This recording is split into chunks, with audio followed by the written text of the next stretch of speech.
Hey everyone, it's Jen, and this is the first fake live stream that we're going to do on Social Club. So I'm just going to test all of this out first so you're not tortured by an actual live stream the first time around. All right, so what am I working on right now? So it's Friday night.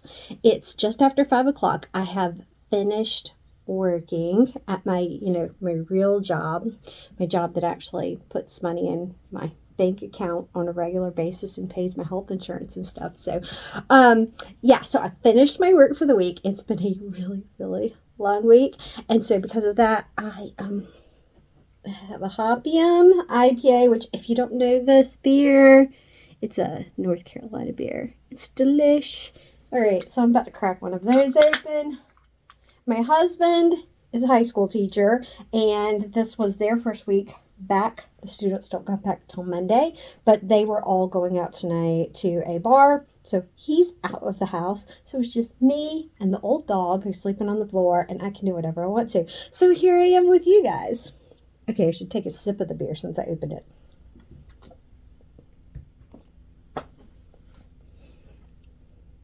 So I forgot the magic microphone. So the first part might sound weird, but okay, let's hook this in here.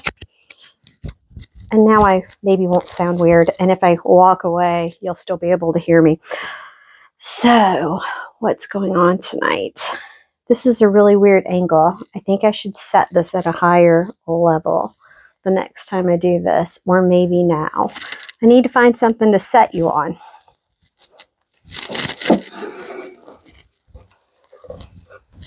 Let's try this. All right. It's a little drama, but that's all right. All right. That's a little better. You can't see what I'm actually doing on the table, but I'll hold it up if you need to see it. We'll figure this out later. This whole YouTube thing is all a learning process, and you just have to accept that you don't know what the hell you're doing most of the time. All right, so what I'm working on tonight, I am working on that dissolve quilt. So if you've been following me on Instagram, this is my chart that I'm working with. So that I made. So I made up this quilt. I saw it's sort of an antique quilt that I saw in a book, and I thought, I have no idea. I couldn't find where the block was, and so I was intrigued, and then I had to figure out where the block was, and then I had to make one. So instead of just making it the way they had, which was, it was all these, like, it was very regimented, which I thought was cool, but I didn't want the whole thing to be like that. So I let it sort of dissolve out into the edges. So I dropped some of the blocks as it went out towards the edges. So it's been pretty fun. I already made a blue and black version of it, and now I'm making a yellow, really yellow and black version of it. This fabric is amazing. It's the Kona, I think it's called Kona Sheen. I have to remember what the actual name of it is, but it's got, on one side, it has sort of a shiny thing to it. I don't know if this will last through the wash, but I don't plan to wash this particular quilt, so I don't care.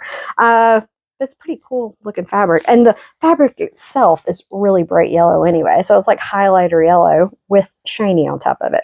So then I paired that with jet black, and it's looking pretty cool.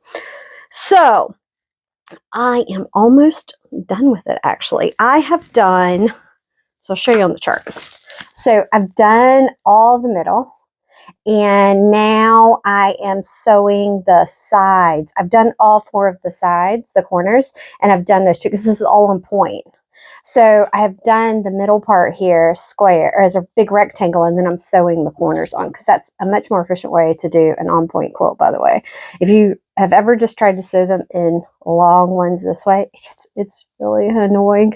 So if you break it down and do like a rectangle here, and then make each of your corners and then put those on, it's a lot easier. So you don't end up with a big mess. Hold on, I'll move the camera around and you can actually see. So let me flip it around. So this is actually the middle of the quilt right here.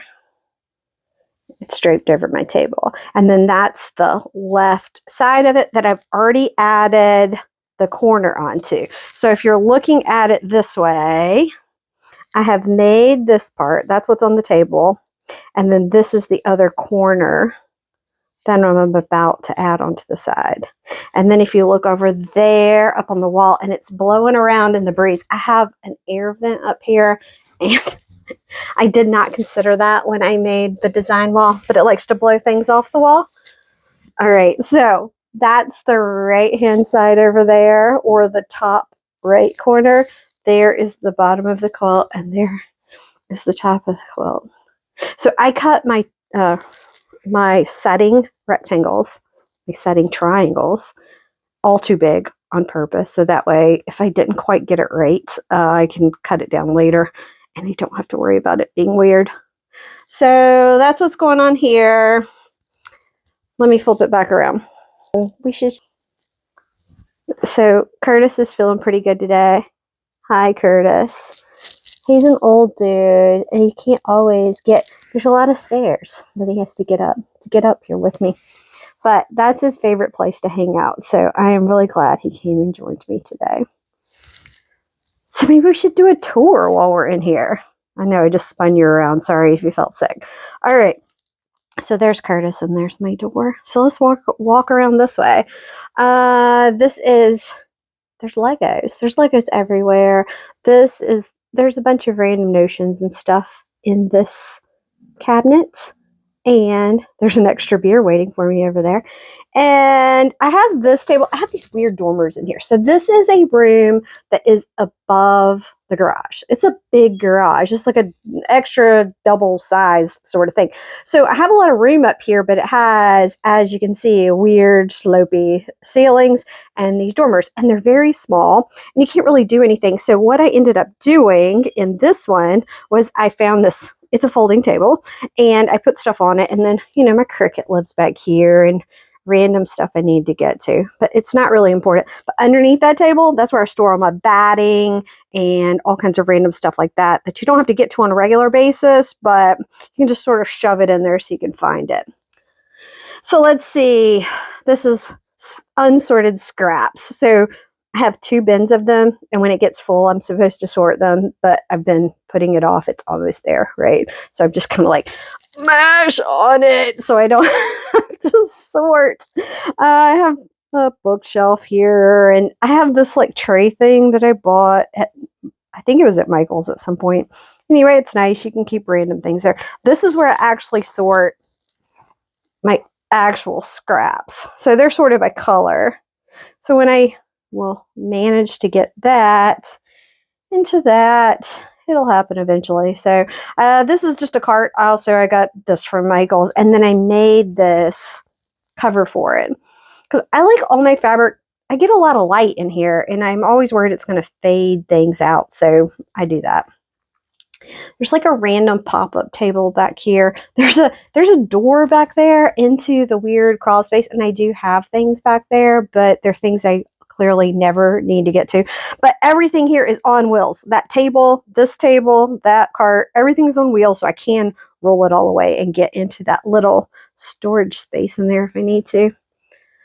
Let's see, this little table over here, that was my main cutting table for a very long time. I'll have to talk about that one in another story at some point. It's a long story about how that Franken table came into my life right there, but I love it. Oh, grumpy Curtis. What are you grumping about? All right, and then my other dormer window, which is the same size as the other one, but this one is actually way more functional because I put shelves into it. So they're just these big shelves, and a lot of them have books and things like that. This isn't stuff I need to get to on a real regular basis because sliding back in there is kind of a pain. And obviously I keep the stool here, but notice how I store all my most used rulers and stuff on the wall. I figured that out when I lived in my Vegas house and I put pinholes everywhere and I had things hanging all over the place. That is the way to store your rulers. I also have 2 racks here and store all the small rulers, but the ones you use all the time, stick them on the wall. It will make your life so much easier. And let's see. And then I've just got like random stuff back here. I don't know. We'll talk about it. There's some Peeps in there. Some Dr. Pepper Peeps, which are delicious, by the way. All right, so let's see. This is the ironing station, and it is underneath there is the ironing board that my parents got when they got married, which was in 1971. And so when I went off to college, I took that with me, and I have had it ever since, but it wasn't big enough. So I got one of those big boards, and that's on top of there. And then I just changed it out because look, one time I burned it with my iron. So it was because my Eliso had died, had an issue. Elisa replaced it for free, by the way. Love Eliso. But in the meantime, I had to use an iron that you can't leave parked like that. But I forgot you can't leave it parked like that. And yeah, so that happened. Anyway, I just cover my big board with pieces of muslin. So I just have some more over there. If it gets too nasty, I just change it out. So I don't even use real boards. I just use muslin. It works great, and it's a lot cheaper, and I can change it out more frequently than I would. Yeah, my floor. My floor always looks like this. When I have another sewing room, I will not have carpet, but, you know, that was not a thing that I thought about when I made this one. There's another little door into another little storage thing, and there's more random crap in there. That one's harder to get to, so it's crap that I get to less often. And then I have this table back here, and this under here is actually a Gigi table. So it's actually the kind that you can take with you on retreats and put your sewing machine down into. It's like a portable sewing machine table. I never actually used the damn thing. So I just had it parked in a corner. I thought I should actually use this as a table. So I slapped a random thing that I bought somewhere on it, and then I just set this table on it, and like most of my stuff is sort of Franken-tabled. So I've got multiple levels. I've got stuff here. I've got my extra little baby Oliso, which I love. I got all of my things of Best Press up here. I have a random collection of like bottles and cups, and I fill them up with thread warts and random stuff. I don't know. I have a random collection of crap up here. There's some random wooden mushrooms that I bought one time. I don't know. So these are mostly like things you need to get hold of. The things that are in easy reach right here. These are the things I need to get hold of. The rest of it's sort of just, back there. So here's my sewing table. And my sewing table was $99 from Walmart. This is just a small dining room table. And the reason it was cheap was because of this right here. But I really did not care that that was a problem. So it was a really nice, sturdy table, and it was cheap, and it fit what I wanted it to do. So I bought it, and then I put this melamine stuff on here because it was a little bit bouncy. So when you put this on here, it keeps it from being bouncy in the middle. And then I also got this thing here, which is, I forget, it's like a machine. I can't remember the name of it. I'll put a link to it in the description, but it's basically it's not meant for sewing machines, but it's meant to make the vibration reducing. Anyway, I have one in my bag that I take to retreats as well, and it's great. I love it. So if you don't know, I'm 4'11", so my foot pedal is on it's on an old drawer when I redid my kitchen for my old house. So yeah, I have to have that up, and then otherwise I can't reach my pedal, and I end up stretching my foot too much, and my leg goes to sleep. So yeah, short girl problems. And then I have, so I have a lot of these shelves. So you saw those shelves over there. They're Better Homes and Garden. They're sold at Walmart. I also have them, you saw them over here too. This is a bigger set of them. They're really nice and sturdy. They're better than the IKEA ones, anything. I've had a lot of different cube sort of things, and these are my favorite ones. I also have them, that's what my quilt island is made out of. We'll talk about that another time, but I have 4 of them put together to make the quilt island. It's a really cheap way to make a quilt island. So Then there's a set of them underneath here. And then I can stack up like my extra, that's got my cover case for my sewing machine. There's some extra little tables. There's random stuff under there that I actually need to get to on a fairly regular basis, but they're just kind of stuffed under there. Then let's see. Then I put everything on power strips because I don't trust the world to not fry all my machines. So over here is my design wall. And I kind of hate that this is the size of my design wall. Every other sewing room I've ever had in my whole life has giant walls to use, but this room is really enormous, honestly. Like, the square footage is great, but as you can see, there is no wall space. There is nowhere for a good design wall. So this is the K-facet stuff that, and I just bought it by the yard and stacked up the wall. It works fine. But then I end up having to stick stuff over here. These are my shelves, which we will talk about in another one. I'm sure we're going to have tons to talk about. But I use that as a design wall too. And currently, I've got this giant thing up, which is one of the off-the-wall quilt design walls. I don't know what they call it. I'll put a link in the description. So it just stands on little legs. And it just hangs here. And so right now I've got my Quilts Unscripted bee mates have been sending me these lovely, lovely blocks. Aren't they gorgeous? I just got these from Sarah today. Sarah Goer. We have 2 Sarahs in our group, so that's Sarah's. So they're so pretty, and I've just been hanging them here as they've come in, and it just makes me happy because I stand there and look at them. So I've got all these shelves. I got random Legos on top of them. I got a Grover hanging up here. I got presents that people gave me when I went to quilting retreats. My great aunt made this bed and this little doll and all of this stuff. So I just have cute stuff. Michelle Muska made this, and I ended up with it because when she left the Sew Brimfield retreat last year, she left it behind, and I took it because it was pretty. And, well, the pink thing I made, but the thing behind it she left. I didn't steal. Leave me alone. There's some weird dolls back there. All right. So then what else is over here? I have more random things up here. This is my Ruth doll. That's Ruth Bader Ginsburg. And this is a little kitty version of my Jasper, who is no longer with us. And a lot of these, this is Bogart. This is one of my pets or my little stuffed animals from when I was a kid. There's so many fun things back there. So my grandma made these. She also made, there's this like bear in a jar. It's like suffocated bears, what my aunt made this. So, and a weird troll. So yeah, I just put random stuff up here that you're not allowed to put in the rest of your house without people thinking you're a weirdo, right? So let's see. Let's look back at my table. Since I started doing all this filming, my sewing island has grown a lot of arms.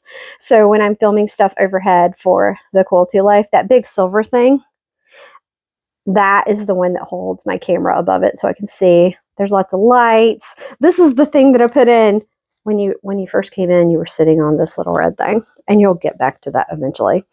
So, and then this table down here on the end is actually my old dining room table. And it was a sort of counter height dining room table, and it magically was the same height as my sewing island. So I turned my sewing island into a mega sewing island. So now I could actually have people over. We can sit here. We can actually set up extra sewing machines. That's pretty fun. And the extra chairs work as, a table, right? So this is the landing area. This is like multiple projects going on. And I'm going to show you something, but I'm going to make a whole live about this because it's ridiculous. But I put this in place. It is an entire set of shelves that's just my UFOs. So you'll just have to tune in later to learn more about that, because that's a ridiculous amount of UFOs for one person to have. But I don't care. I like UFOs because I'm a weirdo. I even wrote a book about it. So let me flip it around. So do you know my book about it? It's called Things Undone. So it is a book about embracing your UFOs and realizing they're just part of the process and you shouldn't feel guilty about them. So I don't know if that's magical thinking, me trying to make not feel bad about my UFOs, but I literally have never felt bad about my UFOs. Well, at least not for the past 20 years. I got over that. So I have a lot of them. I just don't care. So I am a member of the We Do Not Care Club, by the way, if you didn't see the video about that. So there is no makeup. I did put on hard pants. I don't even know if y'all will even be able to see my pants, but I was wearing my pajamas all day because I work from home. And, I also put on a bra. So y'all should be happy because I'm wearing a bra and hard pants on a Friday night while drinking beer while my husband's not home. Oh, well. So, yeah, that was good. So that's what's going on right now. I think I'm going to, let's see, it's 19 minutes. I've been just talking to a camera, talking to myself. I don't know. I think real lives are going to be better. Oh, well, I'm just going to throw this up there into the world and see what happens. If y'all like this, if you hate it, you're already gone by now. And if you're still watching this, God bless you. So I hope you will come back and watch real lives when I actually get good at this and figure out what the hell I'm doing. So cheers, y'all.